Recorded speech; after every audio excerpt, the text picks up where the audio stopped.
बोल मेरे श्री गुरु महाराज की जय, बोल साचे दरबार की जय की जय। हाँ जी, आओ प्रभु चरणों में, गुरु चरणों में हम अपने ध्यान को, वृत्ति को, ख्यालों को जोड़ते हुए कि ओही घड़ी सुलखनी जड़ी शो दे नाल विहाई। वही घड़ी, वही समय हमारा पवित्र है जो प्रभु के गुणगान में लग जाएगा, उनके ध्यान में लग जाएगा। आओ सभी ने मिलकर बोलना है, गुरु जी मेरे कृपा करो दाता, गुरु जी मेरे कृपा करो दाता, गुरु जी मेरे कृपा करो दाता, गुरु जी मेरे कृपा करो दाता। तुम मेरे बंधु सखा हो, तुम ही मेरे बंधु सखा हो, तुम्हें पिता माता, गुरु जी मेरे कृपा करो दाता, गुरु जी मेरे कृपा करो दाता, गुरु जी मेरे कृपा करो, गुरु जी मेरे कृपा करो दाता, योग जी मेरे कृपा करो दाता। तुम ही मेरे बंधु सखा हो, तुम ही मेरे बंधु सखा हो, तुम्हें पिता माता, योग जी मेरे कृपा करो दाता, योग जी मेरे कृपा करो दाता। कर पल तेरा नाम पुकारो, कर पल तेरा नाम पुकारो, हर पल याद करूं मैं तुमको, हर पल याद करूं मैं तुमको, तुम्हें बसे मेरे मन मंदिर में,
मैं तो तुझे में, मैं तुझे में, नाता तेरा बड़ा पुराना, नाता तेरा बड़ा पुराना, ये ना किसी ने जाना, योगी मेरे कृपा करो दाता, दादा जी मेरे कृपा करो दाता, योगी मेरे कृपा करो दाता।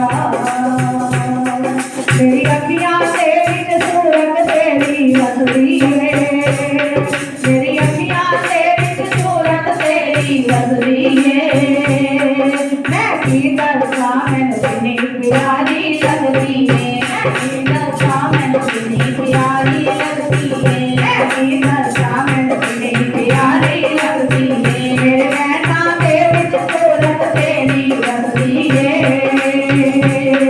मेरे नैना दे विच सूरत तेरी रसदी है, मैं की दरसा मैंने सुनी प्यारी लगती है, मैं की दरसा मैंने सुनी प्यारी लगती है, मैं की दरसा मैंने सुनी प्यारी लगती है, मेरे फिरते दे विच सूरत तेरी रसदी है, मेरे फिरते दे विच सूरत तेरी रसदी है, मैं की दरसा मैंने सुनी प्यारी लगती है, मैं की दरसा मैंने सुनी प्यारी लगती है।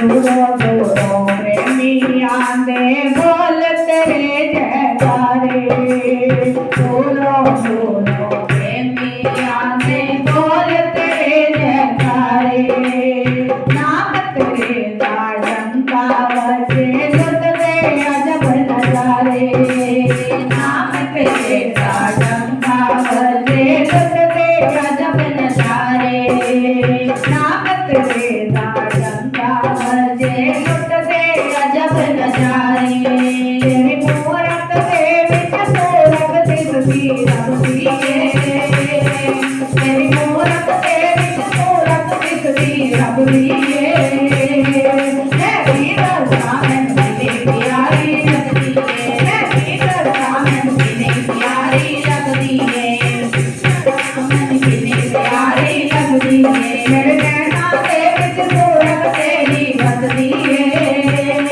मेरे नैना दे विच सूरत तेरी रसदी है, मैं की दरसा मैनू किन्नी प्यारी लगदी है, मैं की दरसा मैनू किन्नी प्यारी लगदी है, हो मैं की दरसा मैनू किन्नी प्यारी लगदी है, मैं की दरसा मैनू किन्नी प्यारी लगदी है, मैं की दरसा मैनू किन्नी प्यारी लगदी है। आखदी ताकत ऐसी ऐसी कोई किस्मत जागे, आखदी ताकत ऐसी ऐसी कोई किस्मत जागे, आखदी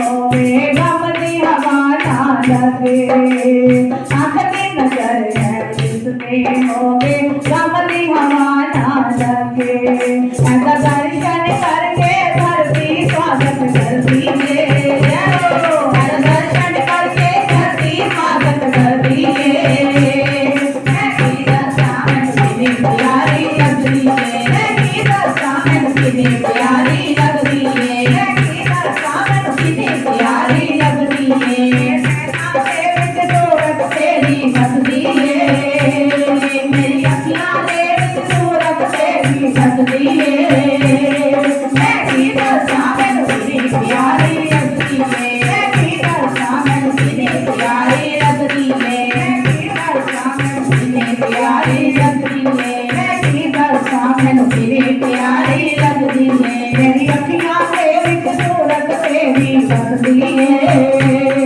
मेरी अखियाँ दे विच सूरत तेरी रसदी है, मैं की दरसा मैनू किन्नी प्यारी लगदी है, मैं की दरसा मैनू किन्नी प्यारी लगदी है, नाम तेरी लोड़ है मैनू धर्म दे खोले ताले, नाम तेरी लोड़ है नैनो भर मत खोले ताले, चंद सूरज देख के लग दे ऐसे कर दे उजाले, चंद सूरज देख के लग दे ऐसे कर दे उजाले, तेरी सेवा भक्ति सब दे संकट हर दिए, तेरी सेवा भक्ति सब दे संकट हर दिए, मैं की दर्शन मेरी प्यारी रख दिए, मैं की दर्शन मेरी प्यारी रख दिए, मैं की दर्शन मेरी प्यारी रख दिए, मेरे नैना दे विच सूरत तेरी बस दिए, मेरे नैना दे विच सूरत तेरी बस दिए, मैं की दर्शन मेरी प्यारी रख दिए, मैं की दर्शन मेरी प्यारी लग दिए।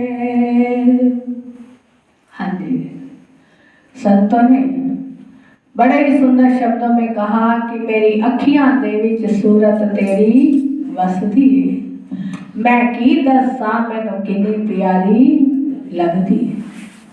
इन नैनों में प्रभु का जब स्वरूप बस जाता है, इस हृदय में उनके नाम की रोशनी हो जाती है, तब ये सारी दुनिया में चमकार अलग ही दिखाई देता है कि नैनों में तेरी सूरत जब से बस गई, इस उजड़ी हुई दुनिया की बस्ती बस गई। कि जब प्रभु का नाम सिमरन करते करते इन आंखों में उसकी रोशनी होने लगती है। जब हम ध्यान लगाते हैं गुरुदेव जी का, तो क्या करते हैं कि निरंजन ज्योत को देखते हैं, जो त्रिकोटि की ज्योत आज्ञा चक्र में हमें दिखाई देती है। उस ज्योत का जब ध्यान करते हैं तो हमारे अंदर प्रकाश ही प्रकाश होने लगता है। उस समय सब अंधकार दूर हो जाता है और एक दिव्य ज्योत का अंदर दर्शन होता है। उसी दर्शन को देखते हुए उस दिव्य ज्योत का स्वरूप गुरुदेव जी में निहारते हुए प्रेमी कह रहा है कि मेरी अखियां देवी च सूरत तेरी बसदी है। क्यों? परमात्मा ही रूप धारण करके इस संसार में सतगुरु बनकर आते हैं। जब सतयुग आया तो भगवान ने अपना रूप दिखाया, सत्य का प्रचार किया और वहां नारायण के रूप में आए।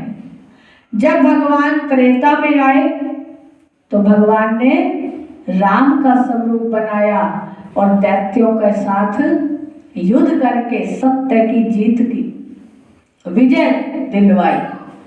और जब भगवान द्वापर में आए तो भगवान ने कर्म को प्रधान किया कि संसार में कर्म प्रधान है और जो भी हम कर्म करते हैं और धर्म पर चलते हैं तो प्रभु उनका साथ देता है। द्वापर में देखिए पांडव और कौरव दोनों थे, लेकिन साथ किसका दिया भगवान ने? पांडु का, क्योंकि वो धर्म पर चल रहे थे, कर्म अच्छा कर रहे थे। और दैत्य कौरव थे जो अधर्म पर चल रहे थे, तो भगवान ने साथ किसका दिया? धर्म का, और कर्म अच्छा करवाया। लेकिन भगवान कहते हैं कि कलयुग में मुझे कोई पहचान नहीं पाएगा, इसीलिए भगवान ने संत रूप धारण किया कि संत रूप में हम सब जीवों को ज्ञान कराने के लिए भगवान कलयुग में आए कि संत मिले तो मैं मिल जाऊं, संत न मुझसे न्यारे और बिन संतन के मुझे न पावे कोटि अतन करा।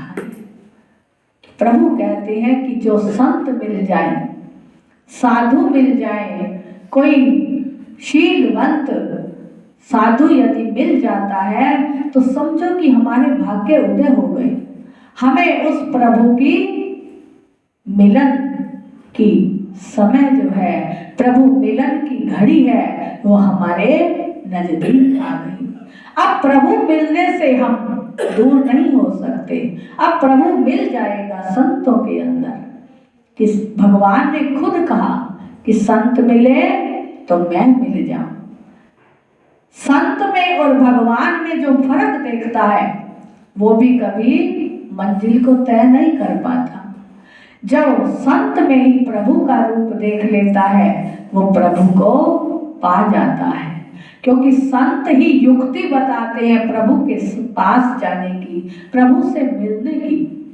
भगवान राम नहीं मिला पाए तुलसीदास जी को, हनुमान जी ने मिलवा दिया। हनुमान कौन थे?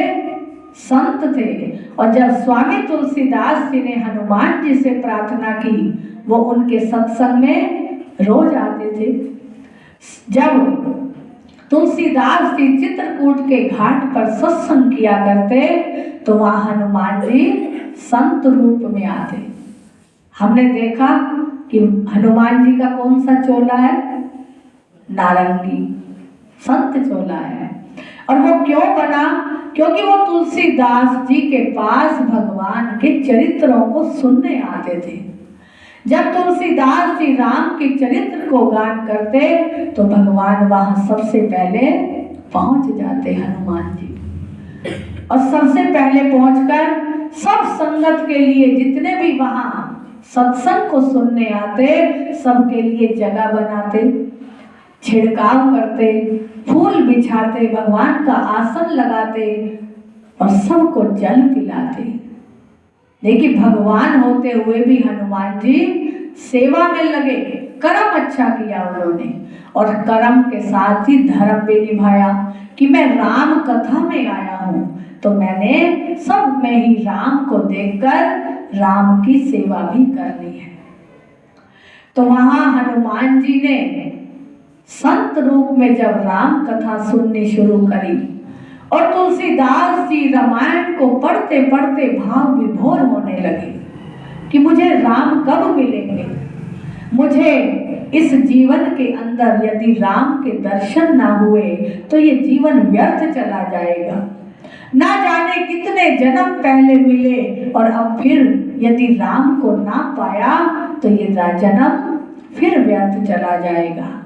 जब व्याकुल हो गए, इधर उधर डोलने लगे तो एक वृक्ष के अंदर वो प्रभु प्रकट होकर तुलसीदास जी को समझाने लगे। क्योंकि जब व्याकुल हो गए प्रभु और हनुमान जी जब कथा से चले जाते तो उन्हें पता ना चलता कि हनुमान जी आए हैं। उस वृक्ष ने बताया कि तू कहाँ ढूंढता है राम को? राम को मिलाने वाले तो तेरे पास रोज आते हैं। हनुमान जी तेरे पास आते हैं, उनके चरणों में पड़ जा, उनसे विनय कर, प्रार्थना करके मुझे राम से मिलवा दो। तो जब तुलसीदास जी को पता चला, अगले दिन हनुमान जी जब संत रूप में राम कथा को सुनने आए तो वहां जैसे ही जाने लगे, उठकर स्वामी तुलसीदास जी उनके पीछे पीछे चल दिए। कहने लगे कि रुक जाओ मेरे राम, राम से मिलाने वाले हनुमान, रुक जाओ, मुझे भी दर्शन दो, मुझे भी अपनी सेवा का मौका दो और मुझे राम से मिलवा दो। हनुमान जी धीरे धीरे चलते रहे, आगे आगे बढ़ते रहे कि अब हनुमान ने मुझे पहचान लिया है। स्वामी तुलसीदास जी ने पहचान लिया तो हनुमान जी अपने आप छिपने लगे कि मेरा ये रूप इसे नजर आ गया है। क्योंकि जब हमारी भक्ति दृढ़ हो जाती है, विश्वास अटूट बन जाता है और राम भक्ति में, गुरु भक्ति में यदि हम तन्मय हो जाते हैं तो हमें आगने वाला दिख जाता है कि इसके भाव कैसे हैं, ये कैसे रूप का है। तो वहां तुलसीदास जी ने ये जान लिया और जब वृक्ष ने कहा कि ये हनुमान जी ही हैं जो रोज कथा पर आते हैं, तो स्वामी तुलसीदास जी प्रेम अश्रु बहाते हुए पीछे भागते जा रहे हैं कि हनुमान अब रुक जाओ, मुझे राम का दीदार करा दो, मुझे राम के दर्शन करा दो। हनुमान जी आगे आगे, स्वामी तुलसीदास जी पीछे पीछे। लेकिन हनुमान जी दिखते हैं फिर छिप जाते हैं। कंदराओं में, पहाड़ों में दौड़ते गए और स्वामी तुलसीदास जी भी उनके पीछे पीछे दौड़ते गए।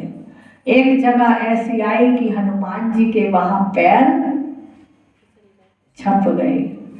जब पैर छप गए तो वहां तुलसीदास जी समझ गए कि ये वास्तव में सच में ही हनुमान जी हैं, इसमें जरा भी झूठ नहीं है। फिर तो और व्याकुल हो गए कि मेरे हनुमान मुझे राम से मिला दो, हे हनुमान मुझे राम से मिला दो। वहां हनुमान जी को भी दया आ गई कि जब हमारा प्रेम बढ़ जाता है, हृदय व्याकुल हो जाता है, तो प्रेम के अश्रु छलकने लगते हैं।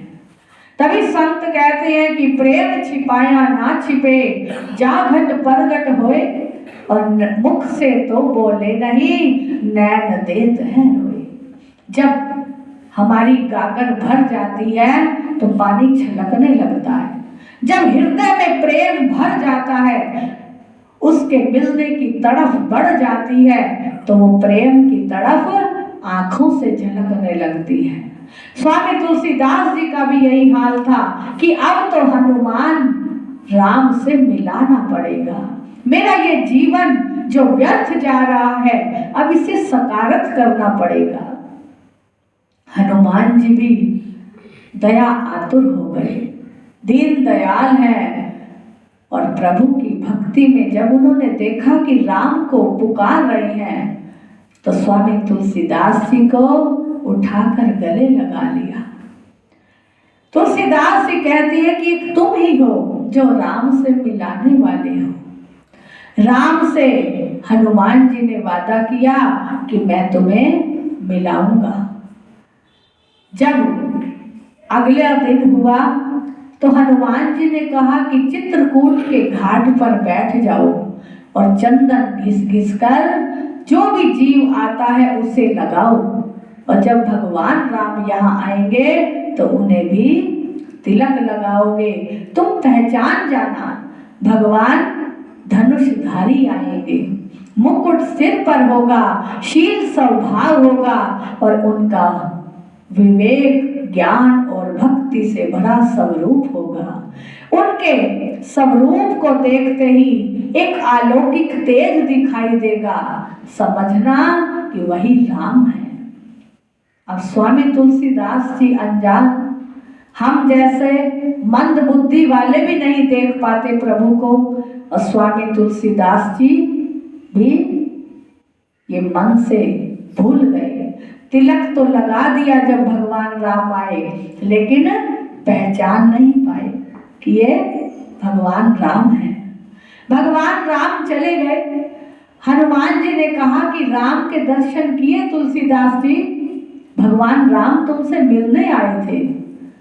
फिर तुलसीदास जी व्याकुल हो गए कि मैंने तो भगवान को पहचाना ही नहीं।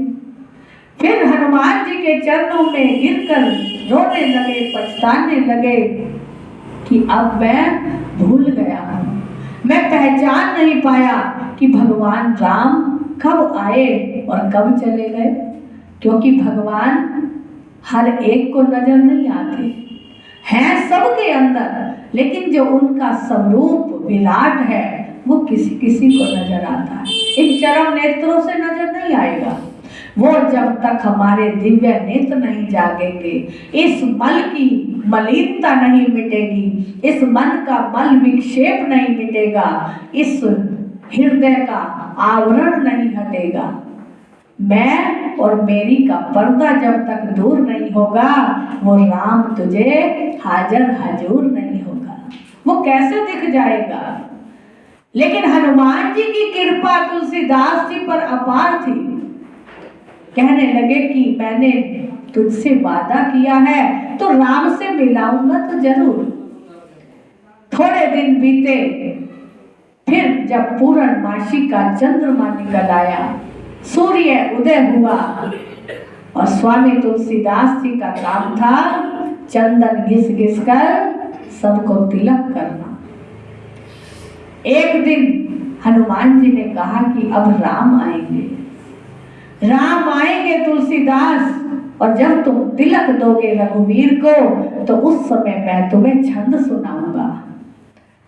जब भगवान राम का अलौकिक तेज तुलसीदास जी ने देखा और तिलक कर रहे हैं तो उस समय हनुमान जी ने छंद बोला, चित्रकूट के घाट पर भई संतन की भीड़, तुलसीदास चंदन घिसे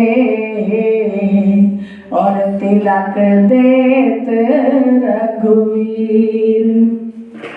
स्वामी तुलसीदास जी समझ गए कि मेरे यही राम है, क्योंकि आंखों में उनकी मूरत बसाई हुई थी, हृदय में आसन लगाया हुआ था, केवल राम ने वहां आकर बैठना था।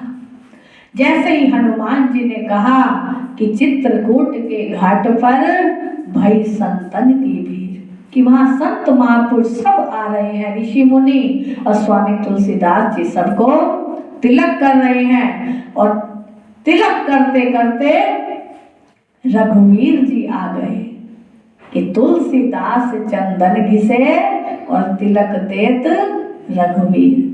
स्वामी तुलसीदास जी ने जब आंखें खोल कर देखा कि मेरे राम मेरे सामने खड़े हैं, वो नजारा, वो समय जब याद करो तो हम सबको ये भास होना चाहिए कि हमें भी गुरुदेव के, प्रभु के दर्शन होने चाहिए।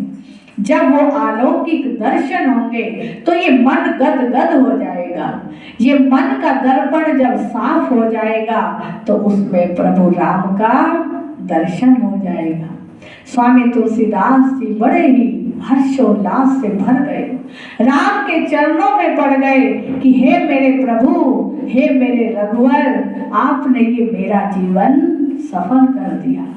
भगवान राम ने भी बड़े खुश होकर आशीर्वाद दिया कि तुम्हारी भक्ति परवान हुई।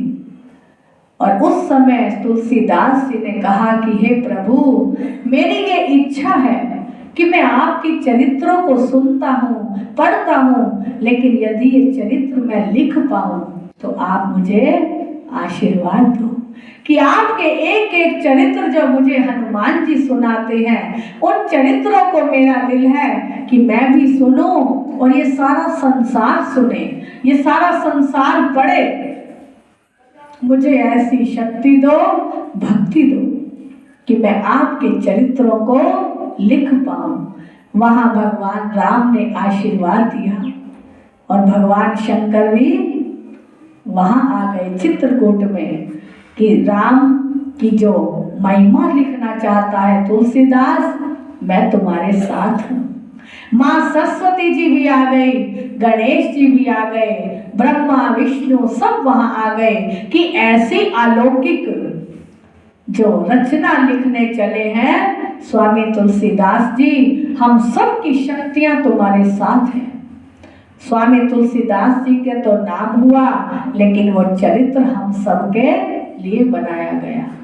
वहां भगवान शंकर ने भी कहा कि स्वामी तुलसीदास जी, तुम जहां भी घबरा जाओ, कुछ भूल जाओ, कुछ तुम्हारा मन ना करे लिखने का, कहीं तुम्हें आलस आ जाए, निंद्रा सताए, तो ये कलम रख देना और समाधि अस्त हो जाना। कहीं तुम्हें समझ ना आए कि आगे भगवान का चरित्र कैसे लिखना है, तो वहीं कलम रख देना और ये ध्यान अस्त हो जाना। तो स्वामी तुलसीदास जी ने ऐसा ही किया। वहां आकर भगवान शंकर जी रामायण को लिख जाते।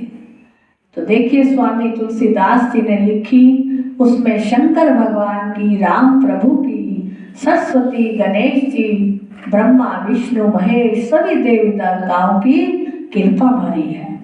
जब ये रामचरितमानस का पाठ रखा जाता है या जिस घर में भी इसका पूजन होता है, वहाँ हनुमान जी का निवास होता है, क्योंकि जहाँ राम है वहाँ हनुमान है, और जहाँ हनुमान है वहाँ सब सुधर जाते बिगड़े काम है।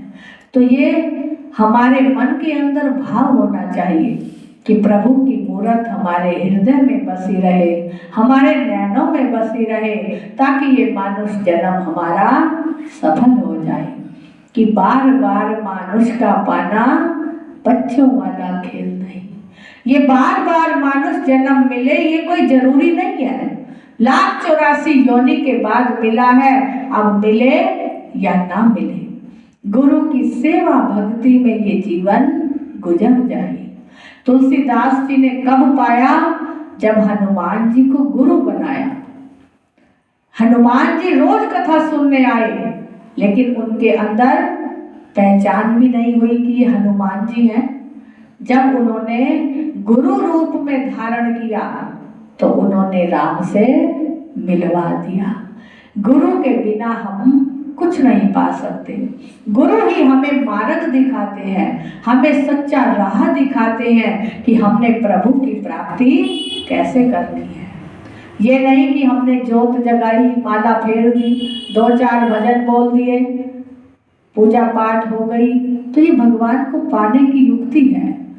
आप गवाइए ताशो पाइए, अवर कैसी चतुराई, कि जब अपने आप को मिटा देंगे कि मेरा मुझ में कुछ नहीं, जो कुछ है सो तोर, तेरा तुझको सौंप दूं, क्या लागत है वो। कि जरा भी हमारे अंदर ये ना हो कि ये काम मैं करता हूं, मैंने ये कार्य किया तो मेरा ये काम बिगड़ा हुआ बना, मैंने कईयों के घर को सुधार दिया, कईयों के घर में सुधार दिया। जब ये हमारी भावना बनेगी कि मेरा मुझ में कुछ नहीं है, मैं तो एक मिट्टी का पुतला हूं और करने करवाने वाला तो वो मेरा मालिक आप है। जब ऐसी भावनाएं बन जाएंगी तो उस दिन प्रभु की कृपा आनी शुरू हो जाएगी। हम बड़े भागों वाले हैं, सौभाग्यशाली हैं, जो हमें प्रभु ने इतनी कृपा की, हमें मानुष का जन्म देकर हमारे बिगड़े नसीब को संवार दिया। अब हमने अपनी कृपा अपने आप करनी है। गुरु नानक देव जी को लैणे ने कहा कि लैणे तूने क्या करना है इस जीवन में? तो लैणा कहने लगा, गुरुदेव जी मुझे और तो कुछ नहीं पता, लेकिन यही पता है कि मैंने आपकी आज्ञा के अंदर चलना है। आप जो भी मुझे आज्ञा देंगे मैंने उसे पूरा करना है। तो देखिए गुरु नानक देव जी ने कितनी परीक्षा ली। कोई भी परीक्षा में पास नहीं हुआ, सभी कोई कुछ कह गया, कोई कुछ कह गया, लेकिन सभी के आगे लैणा निकला। एक बार गुरु नानक देव जी ने परीक्षा लेनी चाहिए कि मेरा कौन आगे हकदार बनने वाला है गद्दी का। सभी को बुलाया और गुरु नानक देव जी ने एक मुर्दे को कहा कि इसको खाया जाए। अब श्री चंद लक्ष्मी चंद कहने लगे कि गुरु नानक देव जी का अब दिमाग खराब हो चुका है, बुजुर्ग हो गए हैं, अब इन्हें पता नहीं चलता कि क्या करना है क्या नहीं करना। बाबा बूढ़ा जी से पूछा, कहने लगे कि मुझे भी नहीं पता ये क्या करना है, कि मुर्दा नहीं खाया जाता बाबा जी, ये तो मुर्दा है और इसे प्राण नहीं है, इसमें कुछ नहीं है। सबसे पूछा गुरु नानक देव जी ने, जब लास्ट में आखिर में जाकर लैणे को कहा कि लैणे इस मुर्दे को खाओ, तो लैणा हाथ जोड़कर खड़ा हो गया, कहने लगा गुरुदेव जी मुझे बताइए मैं सिर से शुरू करूं या पांव से शुरू करूं। देखिए गुरु महाराज जी को प्यारे सब शिष्य होते हैं, सब गुरुमुख संतें सब प्यारी हैं, लेकिन जो उनकी आज्ञा में आज्ञा मान जाता है, जो वचनों को मानकर उस पर चल पड़ता है, कि गुरु के मुख से निकला हर वचन वरदान होता है, जो गुरुमुख चल पड़े उस पर वही विद्वान होता है। गुरु के शिष्य लाखों होते हैं, लेकिन उस ताकत को पाने वाला, जिसको गुरु अपनी रूहानी दात देते हैं, वो कोई कोई होता है। कितने शिष्य थे गुरु नानक देव जी के? लाखों थे, और उसमें 72 अलग निकले, 40 अलग निकले, 5 प्यारे अलग हुए, और उसमें से एक लैना अलग हुआ। तो जब लैने ने कहा कि गुरुदेव जी मुझे आज्ञा दीजिए, मैं मुर्दे को सिर से खाना शुरू करूं या पांव से खाना शुरू करूं? उस पर एक चादर ढकी हुई थी। जब गुरुदेव जी ने कहा कि लैने इसे सिर से खाना शुरू करो, तो गुरुदेव जी के चरणों में मस्तक होकर गुरु की आज्ञा लेकर लैने ने जैसे ही चादर हटाई, खाना शुरू किया, वो कढ़ा प्रसाद बन गया। तो आज तक देखिए गुरुद्वारे में कढ़ा प्रसाद मिलता है। जब भी हम कोई रामायण का पाठ रखें, ग्रंथ साहब का पाठ रखें, तो कढ़ा प्रसाद बनाते हैं। कोई पूछ रहा था नए साल पर कि भाई जी हर बार ये हलवा क्यों बनता है, कि जब भी पाठ रखते हो रामायण जी का हलवा ही बनता है, दूसरा प्रसाद क्यों नहीं होता? तो ये कढ़ा प्रसाद का अर्थ है कि जो गुरु की आज्ञा से शिरोधार्य है, वो कार्य ही संपूर्ण होता है।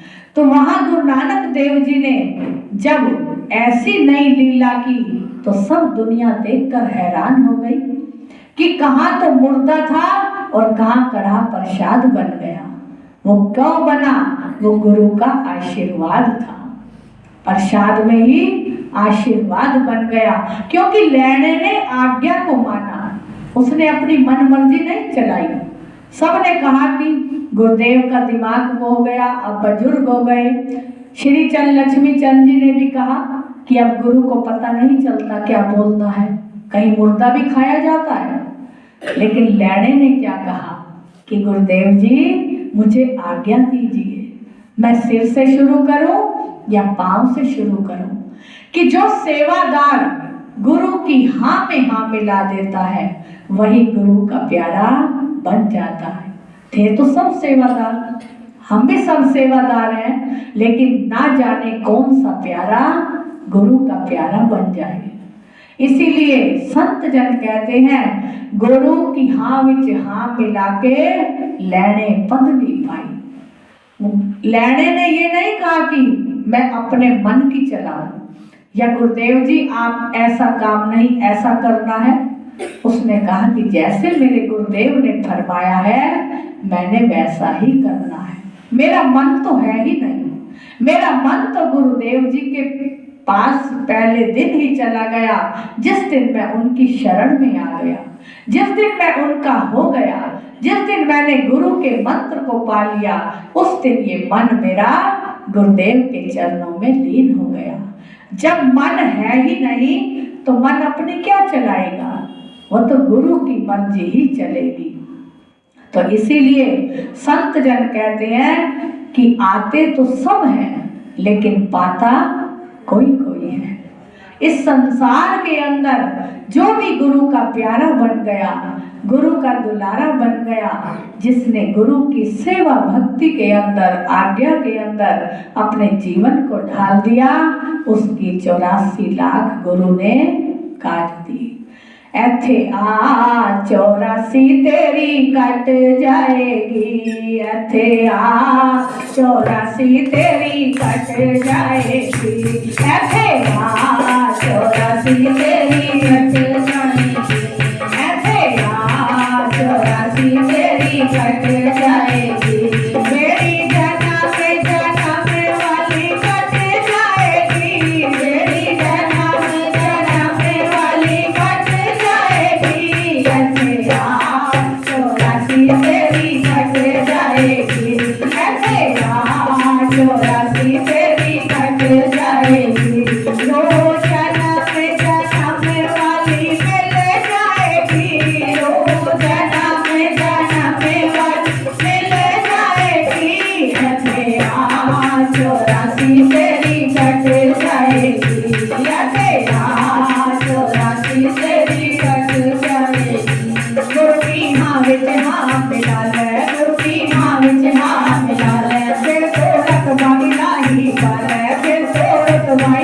लाही पालै गुरु दी हां विच हां मिला लै गुरु दी हां विच हां मिला लै फिर रुतबाई लाही पालै फिर रुतबाई लाही पालै तेरा 84 तेरी कट जाएगी तेरा 84 तेरी कट जाएगी तेरा 84 तेरी कट जाएगी हो जाने मातो बिछड़ी मिल जाएगी हो जाने मातो बिछड़ी मिल जाएगी तेरा 84 तेरी कट जाएगी तेरा 84 तेरी कट जाएगी सिमरन विच तू जोड़दार सिमरन विच तू जोड़दार सिमरन विच तू जोड़दार सिमरन विच तू जोड़दार भुलता फिर ये संसार फिर भुलता तू ये संसार फिर भुलता तू ये संसार फिर भुलता तू ये संसार तेरा 84 तेरी कट जाएगी तेरा 84 तेरी कट जाएगी तेरा 84 तेरी कट जाएगी कि संसार में रहते रहते 84 बन जाएगी और गुरु वचनों पर चलेंगे गुरु नाम का सिमरन कर लेंगे तो 84 हमारी कट जाएगी। संसार में कोई ऐसा नहीं हुआ जो हमारी 84 के बंधन को काटे क्योंकि कबीरदास जी ने कहा बंधे को बंधा मिले सूझे कौन उपाय और संगत कर निर्बंध की जो पल में देत छुड़ाए कि गुरु का प्यार गुरु की सेवा गुरु की भक्ति हमें निर्बंध बना देती है इसमें कोई बंधन नहीं और संसार में मोह माया के बंधन में उलझते उलझते हमारी जड़ पाताल में पहुंच जाती है कि मोह इतना हमें जकड़ लेता है संसार में कि जितने भी हम बड़े उम्र के होते चले जाएंगे उतने ही मोह माया में फंसते चले जाएंगे और संसार से थोड़ा सा वैराग लेकर जब गुरु दरबार में आ जाएंगे गुरु चरणों से प्यार करने लगेंगे सेवा भक्ति में लग जाएंगे तो हमारा मन पवित्र हो जाएगा दर्पण की तरह साफ हो जाएगा पानी की तरह निर्मल हो जाएगा और वहाँ प्रभु का आसन लग जाएगा और 84 योनि हमारी प्रभु काट देंगे।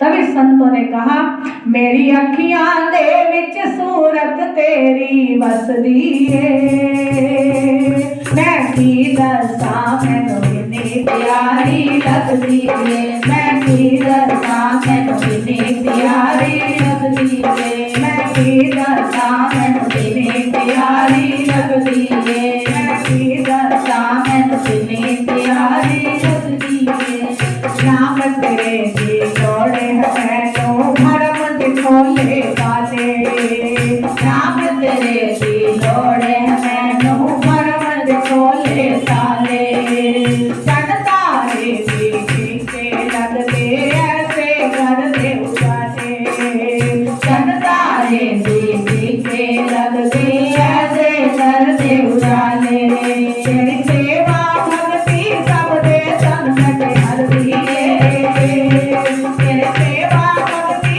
सब दे संकट हर दिए सामन कितनी प्यारी लगदी है मैं की दसा मैनू कितनी प्यारी लगदी है मैं की दसा मैनू कितनी प्यारी लगदी है मैं की दसा मैनू कितनी प्यारी लगदी है। बोलो श्री गुरु महाराज की जय बोलो साचे दरबार की जय। सांवली सूरत वाला मेरा यार है मेरे मन का मोहन तो दिलदार है ओ सांवली सूरत वाला मेरा यार है मेरे मन का मोहन तो दिलदार है ओ काली कमली वाला मेरा यार है मेरे मन का मोहन तो दिलदार है ओ काली कमली वाला मेरा यार है मेरे मन का मोहन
की पतवार है। तेरे मन का कौन सुधार है।